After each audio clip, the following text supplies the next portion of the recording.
Comprendre l'effet miroir dans nos relations.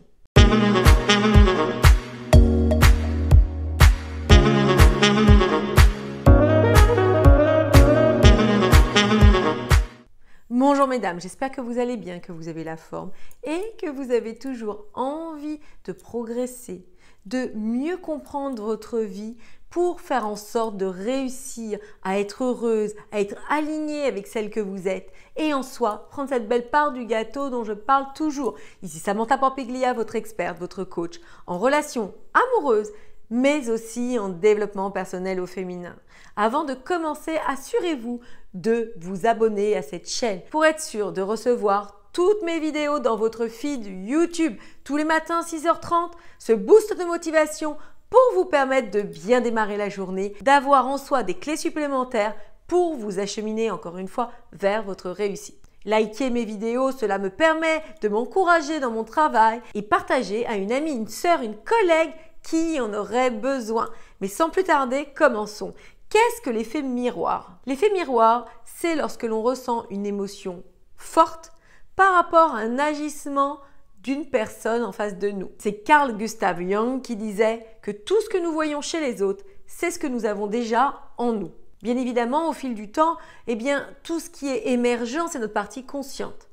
Mais en soi, c'est l'inconscient qui parle le plus. C'est l'inconscient qui va diriger nos actes, qui va diriger nos comportements, qui va en soi nous orienter dans notre vie. Et vous comprenez aisément que si nous ne nous attachons pas à voir ce qui se passe à l'intérieur de notre inconscient, nous allons être comme prises dans un carcan d'actions, de réactions qui ne sont pas légitimisées.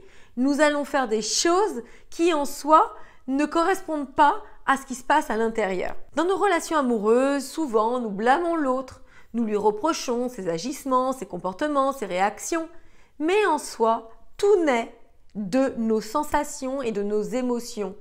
Vous comprenez que si une personne agit d'une certaine façon, nous allons prendre cette action en fait à fleur de peau par rapport à quelque chose que l'on a déjà en nous. Si nous n'arrivons pas à en prendre conscience, nous allons nous maintenir dans des schémas qui vont se répéter encore et encore. Ce que je vous enseigne régulièrement, c'est-à-dire que la vie nous amène des situations, des circonstances pour nous faire comprendre un message. Et au-delà de ça, nous allons nous positionner en caliméro en pensant que ce sont les autres qui agissent à mauvais escient et jamais pouvoir nous remettre en question. Comprendre l'effet miroir est l'une des clés les plus puissantes pour mieux communiquer avec les autres, permettre de passer un meilleur message et surtout ne pas nous tromper quant aux agissements des autres. L'effet miroir ne doit pas simplement être pris dans une démarche négative. Ce que je veux vous dire par là, c'est que parfois, ce que vous admirez chez les autres, ce que vous pouvez voir et vous dire « Waouh, cette personne, cette femme, elle réussit, elle a un charisme, elle est performante dans sa partie, etc. etc. » C'est quelque chose qui vous appelle. C'est quelque chose que vous avez déjà en vous et qui ne demande qu'à émerger. Donc, vous avez compris que négativement ou positivement, les choses qui vous impactent, qui vous donnent une sensation forte, c'est quelque chose que vous avez déjà en vous et c'est aussi une clé que vous devez utiliser pour progresser, pour grandir et toujours dans la même démarche d'obtenir ce qu'il va vous convenir. Ici, je vais vous parler de 3 clés qui vont vous permettre d'optimiser ces situations, de grandir par rapport à tout ça et surtout de ne plus vous faire souffrir inutilement. Savoir diagnostiquer quand vous avez une sensation forte, une émotion forte, savoir vous poser les bonnes questions. Est-ce que c'est véritablement l'autre qui agit comme ça ou c'est ma perception de la situation? Est-ce que je ne le vis pas d'une manière aussi forte parce que ça remue des choses en moi?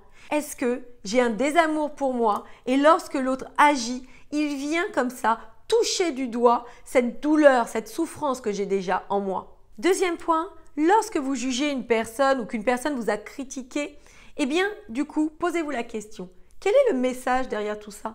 Qu'est-ce que cela m'indique?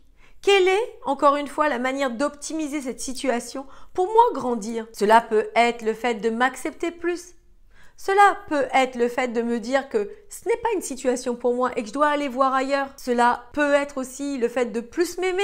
Qu'est-ce que ça m'apporte en soi? Et troisième point, comprendre que ce n'est pas un message qui nous est donc concrètement destiné. C'est un message qui nous est destiné pour nous orienter, pour nous faire grandir. Il y a quelque chose de plus grand, de plus fort, de plus puissant qui est là pour nous apporter le meilleur, qui est là pour mieux nous diriger.